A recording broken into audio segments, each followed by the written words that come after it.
Well, welcome to today's session on flipped learning.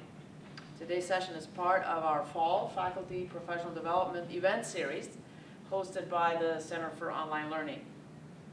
Based on a faculty interest survey we did in spring, flipped learning was one of the topics that was indicated as being of interest to faculty. Flipped learning, I don't know if you know, but it has been around for about 10 years.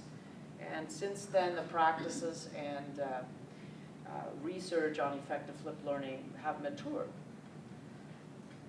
Our presenter today is Dr. Faye Nielsen, Associate Professor of Kinesiology in the School of Natural Sciences. Dr. Nielsen teaches online graduate courses and also practices the flipped learning model in her courses. She has received a certification in flipped learning from the Flipped Learning Global Initiative organization, and we're grateful that she has partnered with COL to present today on what flipped learning is all about. Please give a warm welcome to our presenter, Dr. Nielsen. Thank you. So I am planning to give you a little background on flipped learning, a couple definitions, and how I've used it, and some ideas about how it can be used. But if you have specific questions that are burning in your mind, it's a nice small group. Is there something you want to make sure that I cover? I'm happy to try to meet your needs. Or do you know so little about it that you don't have a question, which is... Go, and we'll see what we have questions on. Yes. So feel free to ask questions, and thank you for letting me practice my presentation. I did a presentation at the California Association of Health, Physical Education, Recreation, and Dance last year. I've got another upcoming presentation coming in November, so I want to practice. But I want to start off with just it's a short 3-minute video to kind of get us started, and it's by John Bergman, who is kind of the father of flipped learning.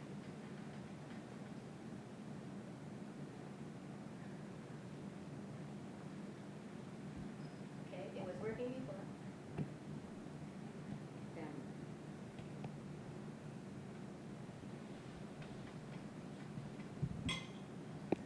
Fact to ponder. In virtually every country in the world, from the US to China to Argentina to Nigeria, Russia, Dubai, everywhere, the majority of classrooms have two things in common. Let me start over and see. Here's a stunning fact to ponder. In virtually every country in the world, from the US to China to Argentina to Nigeria, Russia, Dubai, everywhere, the majority of classrooms have two things in common. Number one, they look amazingly similar. And number two, they look pretty much the same way they did 100 years ago. Not sure what I'm talking about? Here's what a classroom looked like in 1917.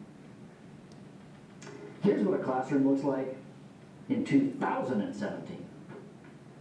But if you want to see something even more amazing, just Google the word classroom, followed by any random list of 50 countries, and here's what you'll see. In the US, in Japan, in Nigeria, in Afghanistan, in Russia, in Korea, in Pakistan, in the Middle East, in Eastern Europe, in the Himalayan mountains, in Vietnam, in Iran, in rich countries, in developing countries, in the military, in prison, and in higher ed. Question: how is it that countries that are so radically different in language, race, culture, politics, religion, values, wealth size, geography, history, have classrooms that are so strikingly similar to each other? Why is it that so many of these classrooms are so similar to classrooms from 100 or more years ago? Especially when virtually every other area of human experience has profoundly changed. When we look at these classrooms, side by side. What are we seeing that makes these images so recognizably similar, though the teachers and the students are vastly different? And the answer is, in these classrooms, we're seeing educators lining students up like widgets on an assembly line and attempting to pour knowledge into their heads. This is astounding. We are well into the new millennium, and educators in virtually every school, school district, school system are talking about 21st century learning. Yet, one foundational thing that could most profoundly transform teaching and learning is still unchanged in so many ways: classrooms around the world. And what's even more astonishing is that this stage in the history of education, some of us are still debating whether a teacher-centered, one-size-fits-all, lecture delivered to passively engage students system is valid.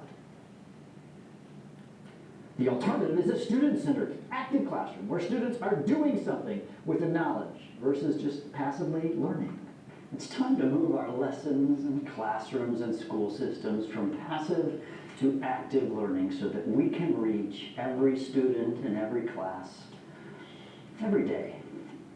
Let's get started.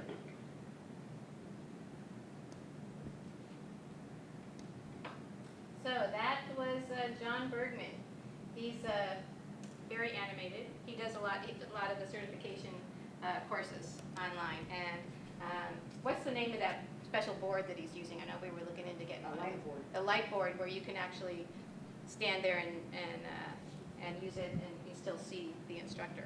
So John Bergman started Flip Learning 10 or 12 years ago, and basically it's flipping the lecture with the homework. It's a little bit more than that, and we'll get into that. But this was his original definition. You want to allow for more active time, more face-to-face time with your students in the classroom. If you don't want more face-to-face time with your students, do not do this. And it's not, the best method for everything. There's nothing that is the best method for everything. The lecture method has many uses. I'm not trying to throw out the lecture method if you're at all familiar with the spectrum of teaching. I mean, there's a lot of different types of teaching methods. We're not trying to throw out the lecture method. We're trying to give some opportunities to improve your face-to-face time with your students and give you more time in the classroom with your students. So another just quick little video that explains the concept of flipped learning. This is a classroom. The teacher stands at the front, and the students watch and listen. You'll recognize this because it's probably how you were taught, and how your parents were taught before you. But there are a lot of problems with this approach to teaching. You see, not all students learn at the same speed, so some get left behind. And while some students learn better by listening, others may learn better by doing. This means that teachers can't always do the best job they can. But there is another way. The flipped classroom addresses these problems and makes learning more personal. First, the teacher makes a video that delivers the content they usually teach in class. Then they share it online with students who can watch it before the next lesson. This leaves the teacher free to spend class time leading activities that help students apply the knowledge. Students can rewind and rewatch a video as many times as they like and come back to class with questions for the teacher. So keeping up with the class is no longer an issue. Students can access the video at any time using mobile devices, giving them the ability to learn more independently. Instead of sitting and listening, students can spend class time applying knowledge in more practical ways. And teachers are free to spend their time working with students and giving them individual support and attention. The flipped classroom model is already making a difference to students and teachers worldwide, so get involved. Discover more at flippedinstitute.org and become part of the movement. So another thing that you'll notice is there are a lot of different people, organizations, groups, using flipped learning or calling it a flipped classroom. I tend to go with the flipped learning just because in my area of physical education, we don't usually call the gym a classroom. And just in my work with it in physical education, our idea is to, we need students to be active, to learn how to be active for a lifetime, and we don't want to stand there lecturing to them on how to do something when they could look at that at home and feel more comfortable with it.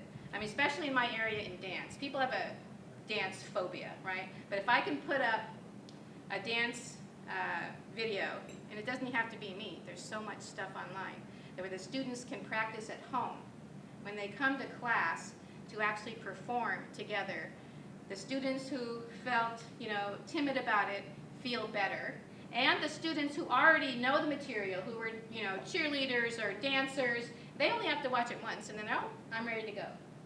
So there's a lot of, I focus a lot on physical education, but there's plenty of other, uses, obviously, for the flipped classroom.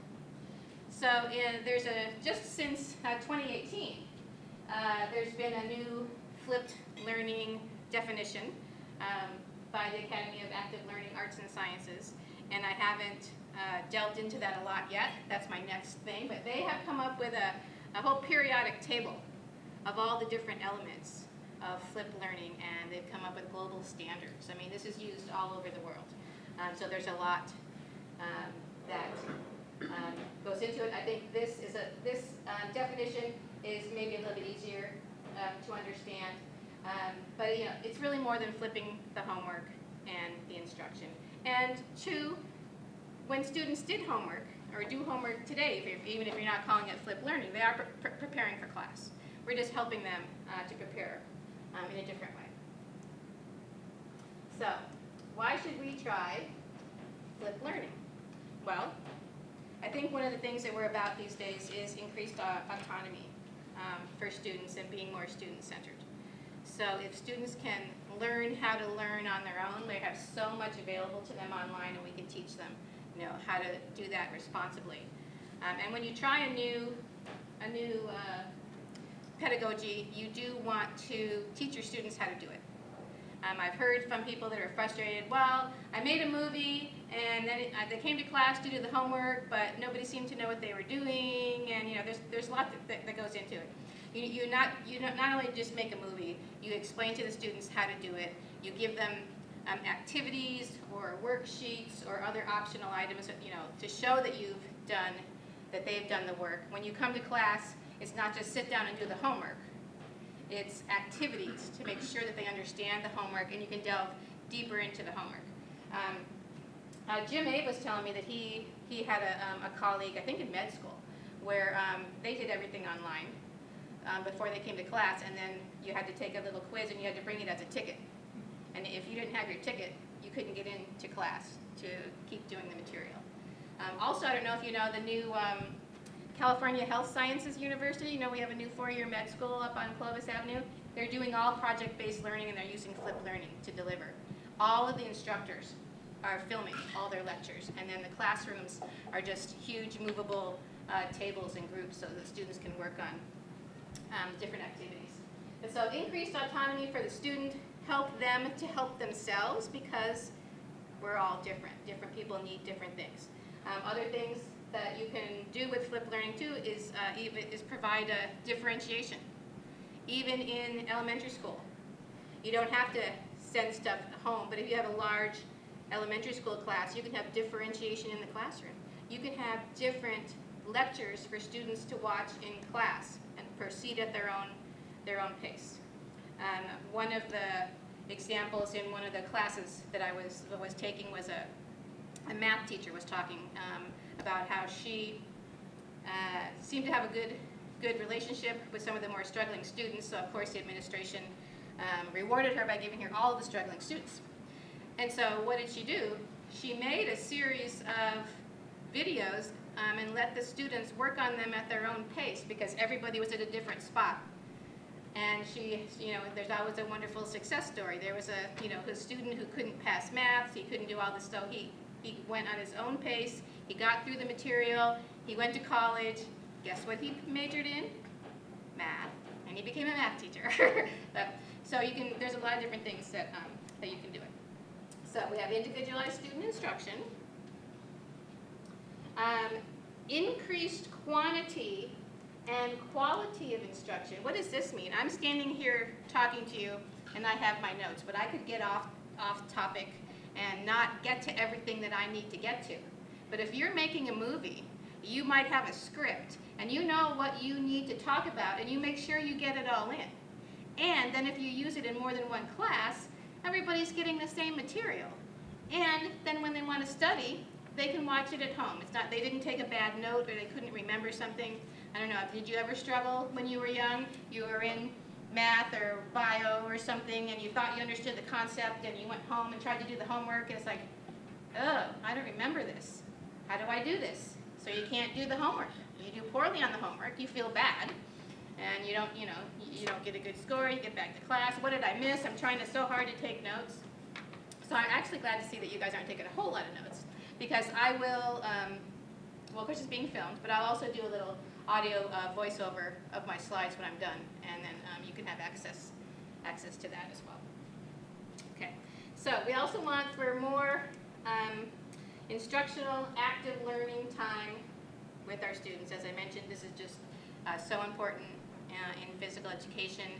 I did this a couple years ago. I taught power walking class, and whatever, it's a 15-minute class, and we wanted to have exercise, but normally I would talk for 15 minutes about different topics before we went on a walk. Your shoes, how to pick your route, how do you move your arms, what's important about exercise, and all that kind of stuff. So I put all that stuff in Moodle and had students read articles and or watch movies and then do a forum about it, so I know that they kind of got the concepts. And I just did a quick review and we got in more walking. Because physical education, we have even more issues because no one thinks that physical education should have homework, right? I gotta tell you, not one of my students complained. Not one complained. And even, I want to tell you too, today, I'm supposed to be teaching a class right now, but there's something going on in the gym. So I told my class, it's a dance class, and I told them, well, since I'm going to be lecturing on flipped learning, what we're going to have an assignment for you to watch. They watched several of these movies and my lecture on flipped learning, and then they're doing a forum about flipped learning. And I was just checking the responses. I already have 5 people who did it, and I just assigned it last week. It's not due till next week. 2 out of the 3 said that they noticed in college that the professors want you to be more prepared than they were in high school, and that they had not experienced flipped learning before, but they were experiencing it now at FPU. So I thought that was pretty cool. I had to check out which classes they're talking about. So, whoops, well, it's a new model. Let me go back, sorry. Maybe I should practice with, come on, clicker. Anyway, just the fact that you're trying something new can be helpful and motivational for your students. I mean, our digital native students like to go online and watch movies, and you can get like that cute animated movie, or especially in physical education, you can get a lot of different movies to watch. It doesn't have to be you if you don't want to get up there and do it. But it can be you. Another example, last year at the state PE conference I went to, a session called the gamification of tinikling. I don't know if you know what tinikling is, but it's a Filipino dance with sticks and you dance through it. And what this guy did was kind of a combination flipped learning, in-class flip, because he made movies of all the different steps that you have to do. And then he had instructional material laid out with QR codes. And students went up, clicked on the QR code so they could see a demonstration of him doing the activity the way he wanted it done. And then they had a worksheet. Once you can do it twice in your group, then you can go show it to him. And you could get badges and extra points if you went and helped another group, or if you demonstrated for somebody, or if you made your own activity kind of stuff. I mean, that blew my mind. But see, I digress. All right, so where did flip learning come from? John Bergman and Aaron Sams, they've written several books, were biology teachers or chemistry teachers, I forget. They were science teachers. and they were at a small rural school, and a lot of their students would miss class because, you know, everybody does everything. You know, they had a music event or they had a sporting event. And so students would come to, you know, what did I miss in class? So they decided they didn't want to, you know, waste precious class time explaining to this one kid what he missed, but they needed him to catch up. So they started filming their lectures. Then other students in the class said, oh, can I see that too? I want to review. So this kind of how it got started. Just wanting to have more face-to-face interaction and catching up. So they say it was very selfish of them, you know, but the students loved it, and that's kind of how flipped learning or the flipped classroom was born. Well, how do you decide what to flip? You want to look at material. You know, if you were lecturing on something that the students just need to understand and remember, you know, not do a lot of analyzing type activities. That's the kind of stuff you want to focus on. So, you know, it's not appropriate for everything, but you want to give the students an opportunity to be able to review it online at home. Another good thing about videos for your students is that parents can see them as well. So parents will know what you're doing in class. We have a lot of helicopter parents and what's the other, lawnmower parents, and who want to know, they want to help. And by watching your material online, they'll know how they can help. And you can even provide instruction to the parents about what they can do and how they can help you. So you can think about what you want to do, and also you don't have to flip your whole class at once. Okay. So you want to define your group and individual space ideas. So start brainstorming, and don't do it alone. Hopefully you have a friend, another colleague that you can work with. And if you're interested in trying this out, I would love to work with you. So please feel free to contact me, and I'd be happy to be your brainstorming person and try to figure out what you want to do. Okay. You want to prepare your video, and don't forget you want to have instructions to the students on what to do with the video. There are, depending on how you teach, what you're looking for, you might want to have a worksheet, a quiz. COL can help you with awesome different things you could embed into your video. You could stop your video and have them take a quiz right in the middle of it so you know that they did it, that kind of thing. There's a lot of different things that you can do with that. And don't get frustrated if it's not perfect the first time, okay? It's something new, it's a learning experience for you, it's a learning experience for the students and the parents, okay? Don't forget to outline your group space activities. Remember, you're not just switching individual space and group space. It's not just, here's my lecture, and now do your homework in class, and I will walk around and see how you're doing, okay? You're giving yourself and the students more time to interact and delve more into the material, so make sure that you decide what that's going to look like, okay? And prepare a class timeline about how that's going to go, how much you want to spend, and different activities, and share that, with your students. Okay, so quickly, I have some examples for you. And I have a little blog where some of these videos are, so if you want to look at them. But the way I kind of got interested, a couple years ago, I was at the Capeford conference, which is the state PE conference, and Judson did a presentation on flipped learning, and I went to it. So I went to his presentation, and I'm like, oh, I do that. I can do that. And so I talked to Judson. Judson is a junior high teacher, and he was actually doing Tinikling, and I had found his Tinikling videos online before I even saw him at this conference. And so, because he did a whole series of how to do all the Tinikling steps and with his students in class, and so that they could watch him at home and the parents could watch. Okay. So he also has a whole website as a junior high teacher where he explains, this is what flipped learning is. This is parents, how you can help me. This is parents, how I can help you. How can you help your students? And he goes through and explains it all. And he's had really, really great results. I already mentioned the power walking class and the dance movement class. It's really helpful in physical education. It can be helpful in other areas too. I was reading one of Bergman's book just recently, and an English teacher was talking about MLA. And she said one thing that she does is, she explains how to use MLA in class, but then she records it and puts it online. So when students come up and can't remember something, it's not, I have to stop the whole class and explain to you, and I don't want to put you off, but remember, I put this video up for you, and you can refer them back to the video, and they can, learn what they need to learn. I also do in my analysis of fundamental movement course, I have our students make their own flipped instructional video because they're all going to be teachers.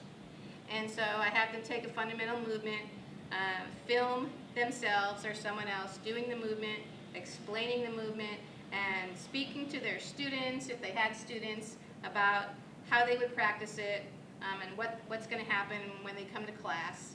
And it's my hope, too, that when they're out there looking for jobs, that they could maybe use that video as part of their portfolio to show administrators.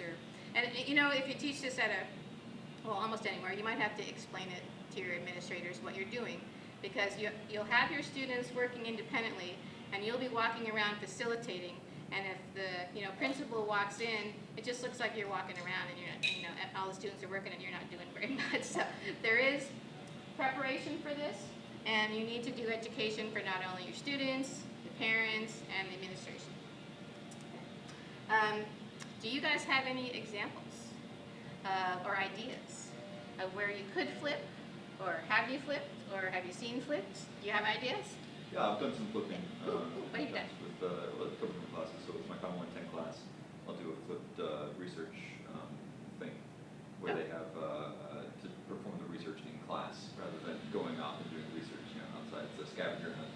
I have them find Gamification. I start with a question, like some sort of obscure, almost sounds like a riddle, and then each one of the sort of points will lead you to find the fifth source of this document, whatever, and eventually leads you to the answer to the question. And the riddle, the first person to get it wins.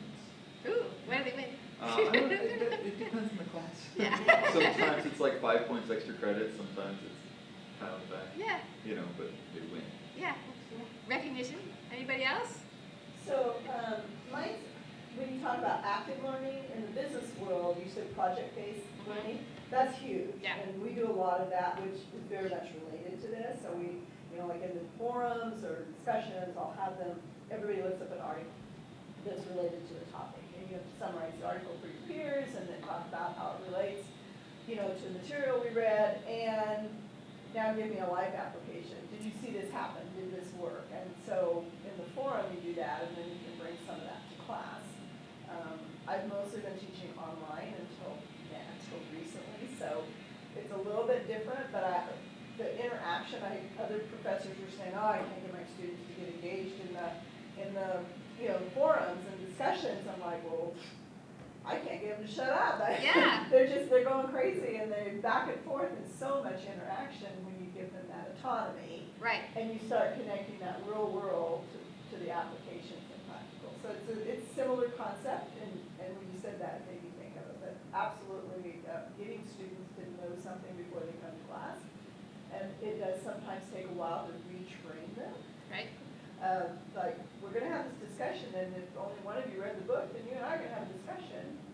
And next week, the rest of you read the book, and the rest of us can have a discussion. You got to Right. stick to your guides. You Right. can't backtrack Right. very much. You got to say, well, you were told, Right. and then they get it. That's Don't often get that's often a concern. What if the students don't watch the video? Well, there are a lot of things you can do. They'll realize they're behind. Some teachers I know have gone so far as, if you have to bring back a worksheet or a ticket or something to show that you watched it, you haven't watched it, right? So then hopefully you have a computer or something in class. Well, they can watch it right there in class, and then guess what? They have to do the homework on their own now. Oh no, that's not going to happen, too many times. They want to be able to do the homework with the rest of the class, with you, that kind of stuff. So yeah, and it does take time. So don't do it, once and maybe it didn't work out. Keep do it a few times. We've all been doing the same thing, and we all are teaching the way that we were taught. And so hopefully it'll be fun for you and for the students to do something a little bit different. And it's also cool when you can, gamify it and make it project-based. And I think that helps the students more real-world activities. I bet, Matt, you probably do this all the time. Got any fabulous examples for us? Well, I was going to ask you, how's it affected your workload? Because one of the things that many teachers talk about is well, this actually makes my job harder. Yeah, there's a lot of prep. But then I think that there's sometimes where the grading would go down because you can do more of spot checking while you're working with them. So what is your experience? There is a lot of prep work, but once you make the movies, the lecture's done.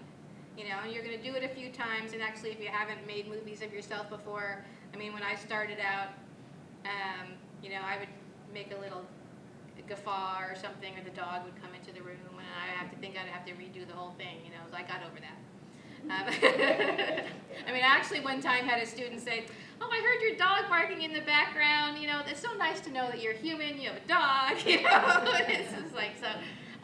Once you get over that and you get your lectures the way you like, then that saves you time. But there is a lot of prep work.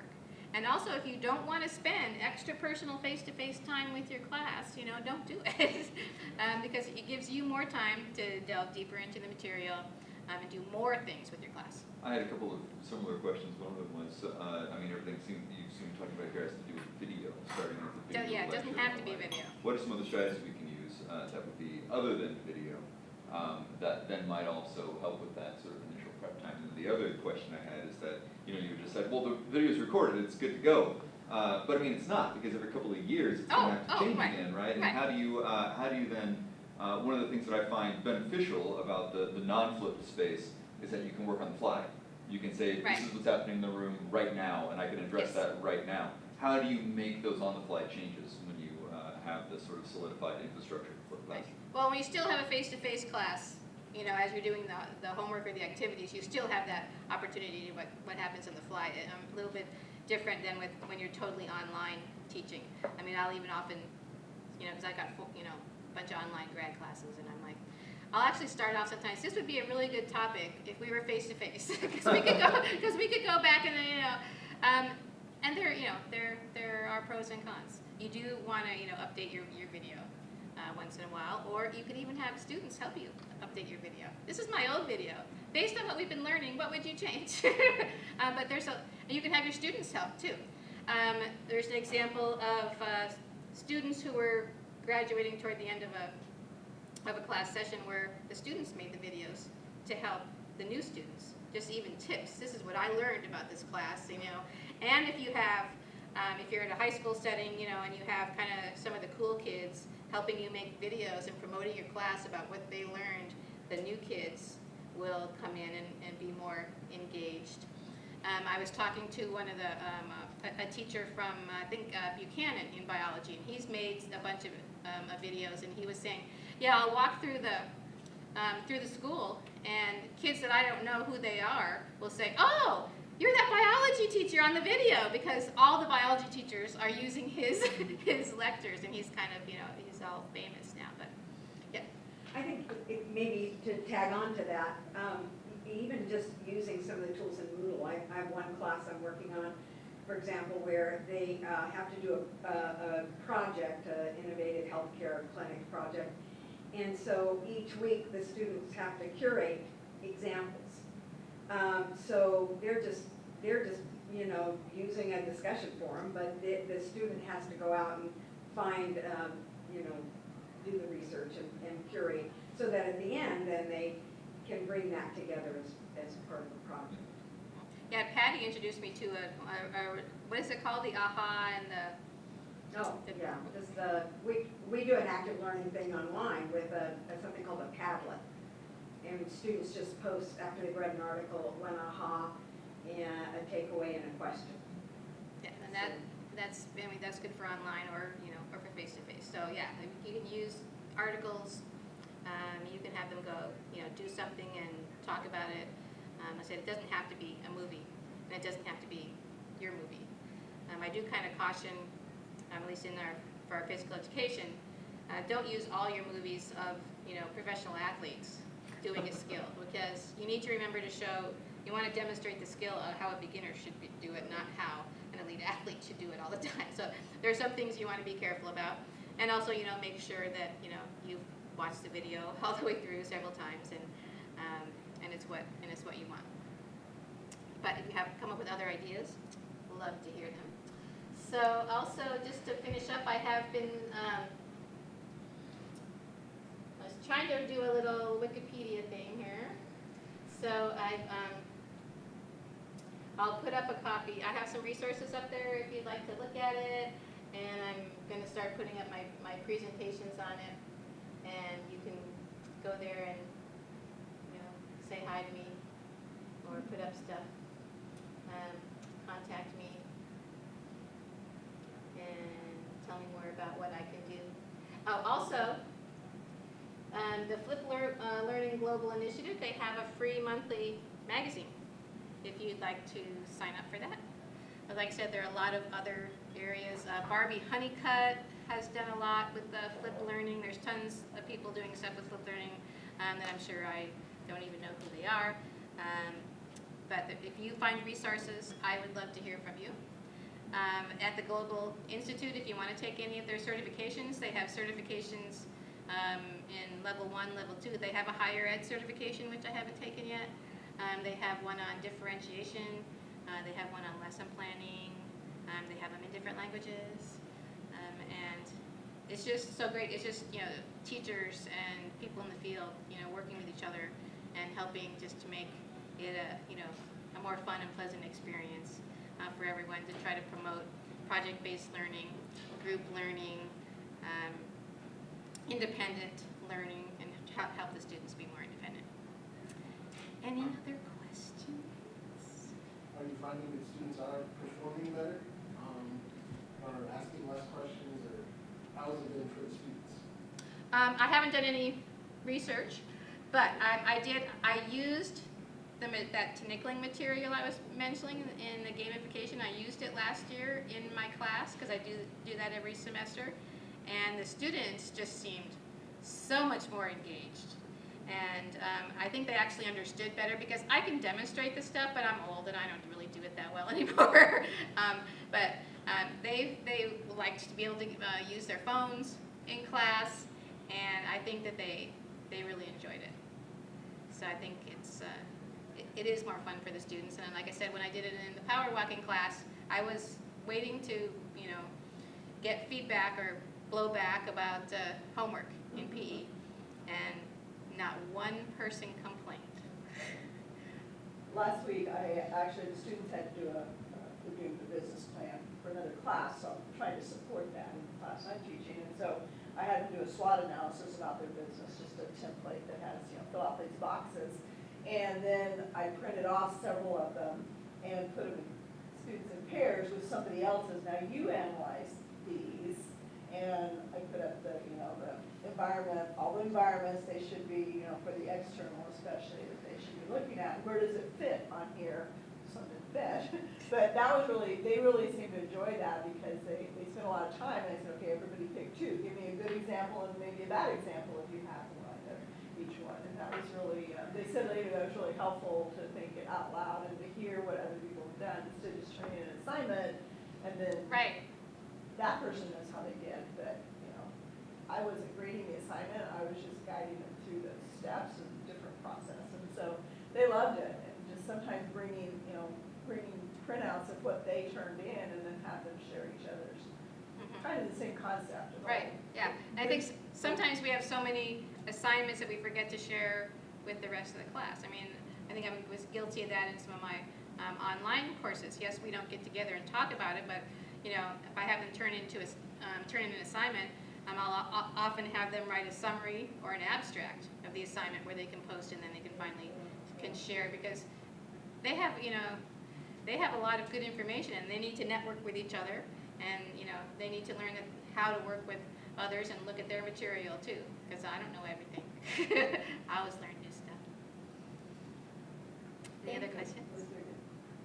Okay, well, thank you for coming, and I appreciate your attention, and I hope that you will each think of a presentation that you could do with the Center for Online Learning and the professional development to share with other faculty members. And like I said, if any of you want, some brainstorming time, or you want to ask me some more ideas, or if there's any way that I can help you try some flip learning, I would love to do that. Very much. We have some more upcoming events. If you have not received one of these flyers, you can pick up one now. I have a couple extras. And please join us for our next session. We have some online, we have some face-to-face, and I think we have one that's sort of flipped, or no, blended, I should say. So, yeah, we've got several coming up for the remainder of the fall, and hope to continue this as well as in the spring. And Yeah, if you have ideas. are always for the spring. looking for ideas and which faculty want to share some best practices for teaching and learning. So, thank you all for coming. Hope to see you at one of our next events.